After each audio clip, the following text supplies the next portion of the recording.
Hey guys, Vali here, and in this video I am casting a 1 versus 1 match between LetsWaveaBook playing as the Seleucids and Lorenz playing as the Romans.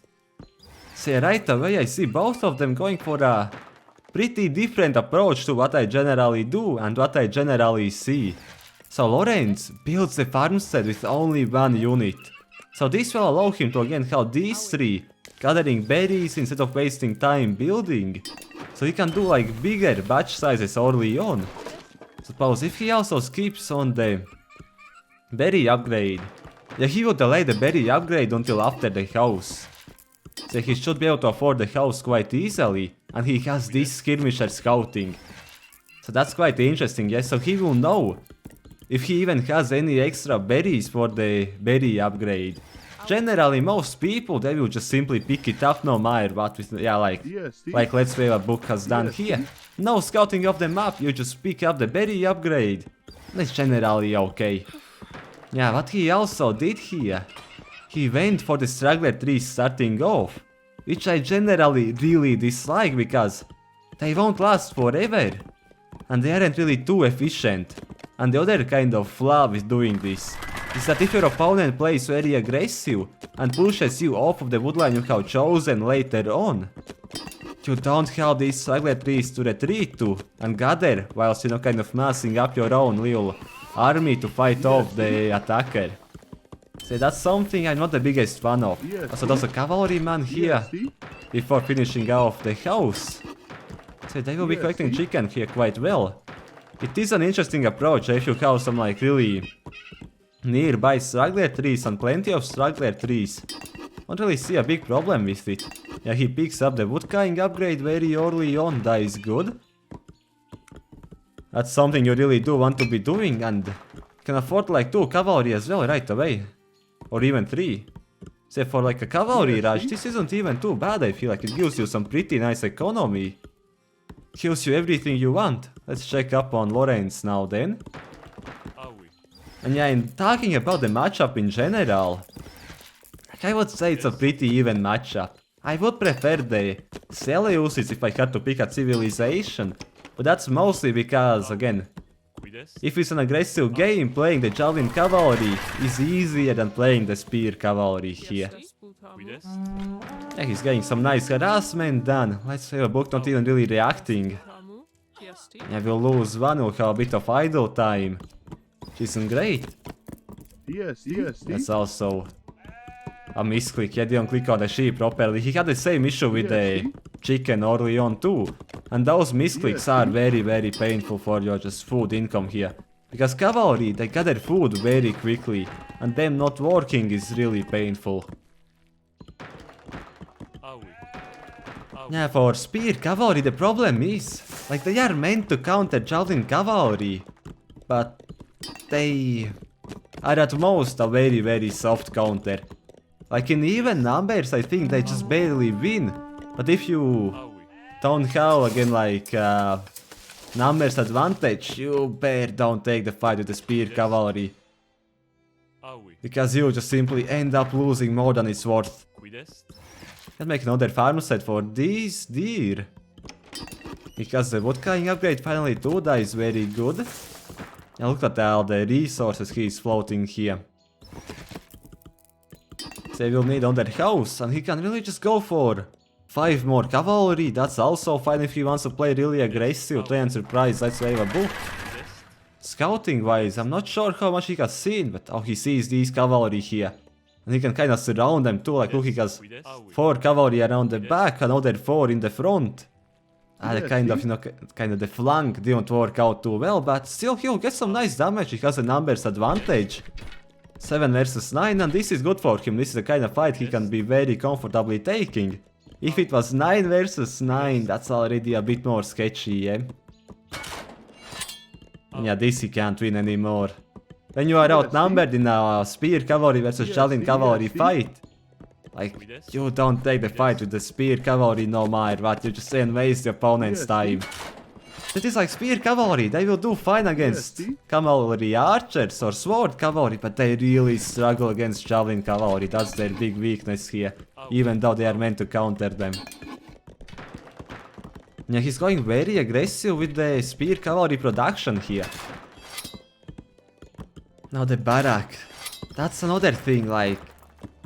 making the barrack so early basically forces him to not play aggressive with the spear cavalry, because he otherwise will be unable to afford production from both the civic center and the barrack. He has only one farm with 5 farmers.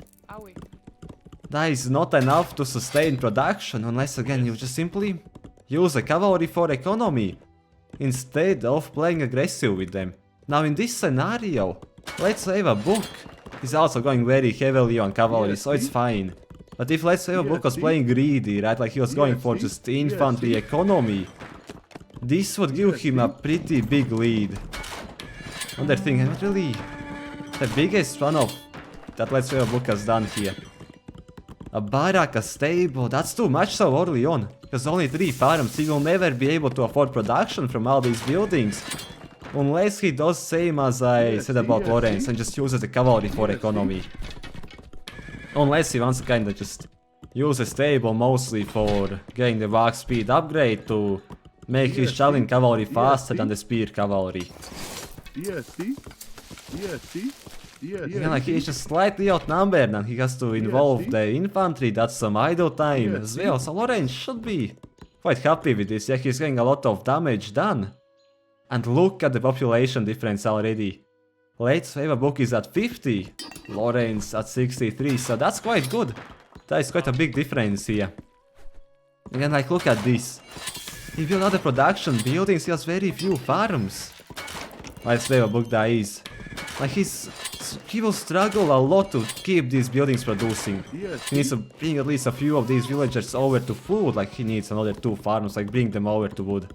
I mean to food, to farms. Because he needs a lot more farmers to really sustain this. Unless again like, he just uses all his cavalry for hunting. In which case it's just...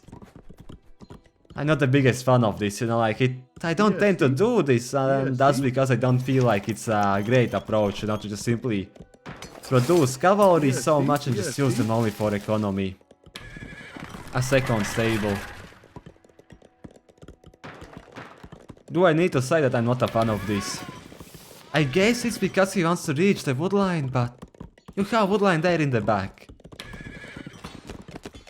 But I also see kind of the reasoning for this, to be fair, because if he has all his wood gatherers over here in the very back, his barrack, his stable are just simply left unguarded, and if Lorenz goes forward and if he gains a big cavalry lead, he can just go and put a lot of pressure here, cause a lot of idle time because of, again, gatherers having to go and defend the buildings here from getting captured.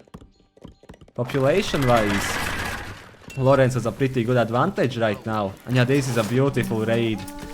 Has he seen the stable? He does. Oh, he sees it now, but did he see it beforehand? And yeah, we see the second stable too. This is all you raid now, like you just raid food as much as you can. You had a speed advantage. You stay and raid, yeah, you just try and raid. Although, I think he should see here that his cavalry aren't escaping too well, so he should assume that Lorenz has picked up the movement speed upgrade. I feel like for him, it should be worth it to put down a stable and pick up his own movement speed upgrade for his spear cavalry. To keep them again like... to give them more survivability against the javelin cavalry, so they can't get chased down, so they can escape, they can raid. Ooh, I really like this tool, getting an outpost out there. He knows that Book is playing very aggressive with 2 stables, so get an outpost and please don't get caught out, you know, by a surprise attack. Like always know that the opponent is coming to attack you. A 25 population difference here. And this is where it gets interesting right now. Because Lorenz, he does have a population advantage, but Book, he has a lot of military here. He's producing more and more and more and more and more. Oh, and he's onto metal too, so that's quite an obvious sign, yeah? That he wants to play mercenaries as the game goes on. And again, in this scenario, when you know your opponent has a lot of cavalry, he'll be trying to raid. In my opinion, it is worth it to pick... Oh, he actually is getting it. He is getting loom. Yeah, that's an upgrade that is completely worth it here in this scenario. Gives your villagers 2 times more health. Makes them again a bit more difficult to snipe. Yeah, this is also very good. Like, he didn't react to the cavalry there. He had his military garrisoned.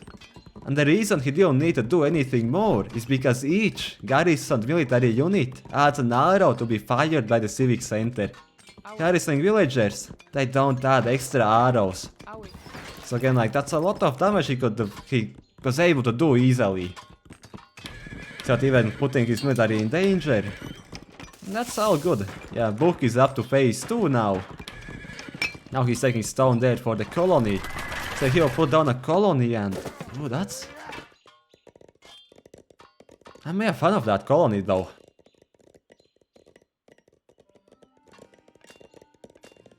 I'm not sure how much I like it. Look how prepared it to go at least in front of the woodline, yeah, at least. Unless he also really wants to take stone, but he has no real great use for stone right now. Yeah, I would have preferred the colony to be at least in front of the woodline. Any other great spots I'm not seeing, yeah. A slightly different position for me would have been a bit bare, but that's okay. Yeah, getting the health upgrade too. Yeah, this is very difficult to judge. How many units does each of them have? Yeah, Lorenz was already running away before he saw the others there. Does he have... Oh, he has his own stable, he's getting the health upgrade. No, like, your cavalry having more health doesn't really give you much in this scenario where you are the one running away, yeah? Having more speed would be more helpful here. But yeah, again, like, look at this, he's trying to run away. Book is again always just trying to kinda keep ahead of him by a little bit. It's interesting, yeah? How many cavalry will be lost here? Look at that. That's another one gone.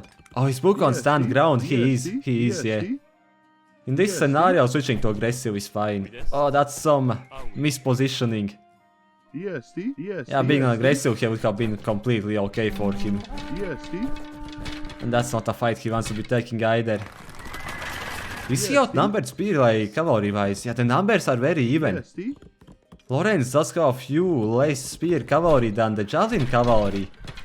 The thing is... Nah, I don't see a blacksmith. Do not see a blacksmith. There is a really interesting dynamic here though. With the javelin cavalry and spear cavalry. And that's promotions. Because ranged units do not like benefit from promotions as much as melee units. So like rank 2 spear cavalry against rank 2 javelin cavalry is a lot better of a fight than, you know, like their rank 1 counterparts fighting. So basically the higher of a rank Lorenz can get the spear cavalry up to, this is a rank 2 guy, advanced rank, the more rank 2 guys he has, the relatively stronger his army is to like Books. Doesn't even seem to have many rank 2 units. Been losing them all, I guess, I don't know. Yeah, like I would think of them promoting at about an even rate. So both would have the same amount of rank 2 units, doesn't seem to be the case. Book has like mostly only rank 1. And he does have some rank 2 units. Yeah, the longer these little skirmishes go on without either really losing units, the better it is for Lorenz, because his spear cavalry will scale better because of that. It's not really something you think about too much though. It is an interesting thing. But not really too important. I suppose it's important for mercenaries, yeah, who start at rank 2. Because most often the normal citizens, they won't make it too far rank-wise. Efficiency improvements being made, storehouses being put down. Do either of them have a blacksmith? Does Book have he's getting a blacksmith. Though I do also dislike the position. Like he's building it at the very front, like as an invitation for Lorenz to go and capture it when he sees it, you know? Like just build it in the back. That I feel like would be the best approach. And the second thing, now that Lorenz does have them, Movement speed upgrade. No, he doesn't still have it, never mind. Yeah, I feel like for him to get the movement speed upgrade, I just try and raid with a few cavalry. Would be really good to do so. Because like he knows that book has 2 stables. That obviously means he will need a lot of food to sustain production. So try and raid food a bit, you know. Just send a few off to raid food if you can manage it. Yeah, see? That's some nice pull micro there. Yeah, again, quick reaction, something to really easily counterplay that. Select your fighting ranged units, set them to stand ground and attack move them. And they will just completely not bother with the kind of pulling unit. For melee, that doesn't work because obviously putting them on stand ground and attack moving them behind the enemy, they'll just go in a straight line, they won't be target to the next guy. Unless that guy happens to be exactly in their way. 2 more stables, yeah, he is going very heavily on cavalry play here. How many farmers? 45. Needs a few more if he's playing so heftily on cavalry. A blacksmith, that's very good. Yeah, second farming upgrade would be another important thing to get here. Market. Yeah, he's going for phase 3 right now. He wants to get phase 3. I guess, yeah, get the market, get the buildings and just butter away your floating wood. For metal, for stone and click up. Yes. Yeah, the other thing is that book is going for a lot of mercenary spear cavalry now, on top of the ranged javelineers. What upgrades does he have? Yeah, ranged attack and pierce armor. So yeah, these guys will be very strong.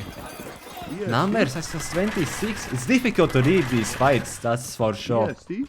Like you've got to be really following along with how many units the opponent has. I think that book wins this because he has the upgrades. I think he wins this if he really commits to this fight.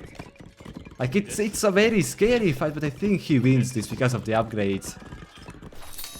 Ah, but Lorenz does? Okay, yeah, he's only now getting the military upgrades of his own, okay. Yeah, Book would win these fights here. You just gotta take them. That's often the scariest part, yeah, you are scared to take the fights, but like, he has gone very heavily on military. And the population advantage has actually disappeared. It has disappeared, yeah, little by little. That is often the scariest part, like just committing and taking the fight, you know?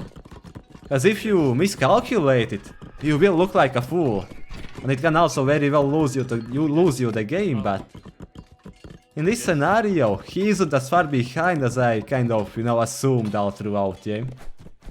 And he's only 10 population behind. It was assumed like 20, 30, you know, the whole time here. But he has put it back better than I thought, you know? Better than I would have guessed. Oh, he's even bringing in all the infantry to fight this as well. That's a big committal there. And he has a skirmish, there's a terrible position. They just all get... they all got 8 up there, man. That's not great. That was not great there. He's so outnumbered, this is. Yeah, like I said, you need to commit to a fight, but I also said you're not committing to a bad fight. It will make you look like a fool, and this one was not a great fight. Not at all. And they both had even upgrades, so like he no longer had the military advantage, like upgrade wise. Like he missed his window there. He missed that window, and now it's just all pain. And yeah, that's about how he also brought back the kind of numbers disadvantage too. Yeah, he was like spamming villagers, and like he has so few farmers still. That's the other thing. Like how much is his barrack really working? That's my question. The civic center, the stables, with only 7 farms. That is too few farmers. And like I guess there's a reason that he was floating so much wood here. Yeah, 2000 wood. He just didn't have enough farmers. Unless he was like really... oh yeah, you can see he was buying food with wood. Yeah, so like I can check this quickly. Oh yeah. Actually he was buying metal and stone with wood. Okay. Both of them were. I would have guessed that he was buying food, but... yeah, this just all fell apart very quickly. He tried to force through a fight. And it all... well... backfired in a... pretty impressive fashion, I would say. And this is basically game over already.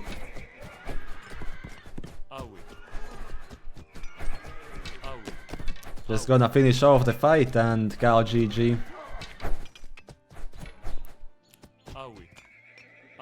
Eventually. But yeah, for me, this is, you know, like, I don't cast often. I feel like I missed a lot, yeah, like, economy-wise, I was just not really focused on the economies too much at all. Like, I only now noticed the 7 farms of LetsWaveaBook. With 2 stables, a barrack, a civic center to keep producing, it's very little, yeah, and like, noticing a bit earlier would have been great. I also kinda was watching, I think, Lorenz a bit more, yeah, because he's a spear cavalry player, man. So I want to see what he does more, right? Like, I feel for the spear cavalry player more because it's more difficult, in my opinion, to be playing spear cavalry here. But yeah, still don't have the farming upgrade. Look at that, auto train. Stat-wise, we can go through the stats. Yeah, also the second stable, I am not sure about that call either early on. But yeah, basically, any feedback on the casting, would appreciate it. Would be very nice, yeah? Yeah, looking through the stats very quickly. Building-wise, units trained-wise, you can kind of see the picture, yeah? LetsWaveaBook was a bit behind all throughout, the cavalry count-wise. Again, like, Book had more cavalry early on. He never really managed to kind of push it through, yeah, that's the issue. He went for the stable, for the barrack so early, whilst Lorenz, he delayed the stable, and he used those resources to put that into more economy, you know?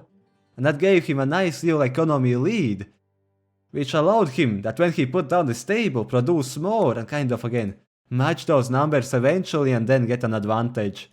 And Book just really struggled to push through his military advantage, which is also, you know, well played to Lorenz because he didn't try to commit to fights which he didn't need to take. He didn't panic, he didn't let Book raid his food economy too easily. Like, he just played this all very nicely. I think, like, at points, again, both of their economies were quite imbalanced. I mean, like you can see here. You need 15. 3000 resources floating, that is a bit too much, eh? That is a bit too much, and like you can see as the game went on and it got all very aggressive here near the end, the big fight. They were both floating so much, which should be the reverse. They shouldn't be floating anything, you know? They should not be floating anything. You can check like food. How much of it was food, how much of it was wood? Yeah, they were both floating a lot of wood, yeah. I guess, like, people generally are not too used to playing heavily onto cavalry, yes, so they don't transition villagers from wood to food as they get more stables and such and more woodcutters in general. So they end up with a lot of floating wood. So yeah, we can also check the population charts. Yeah, Book caught up, but then he just took a terrible fight and it all didn't work out very well at all. So yeah, I hope you guys enjoyed the video. If you did, don't be afraid to leave a like, leave a comment. And also subscribe if you are new, and I'll see you all later. Peace.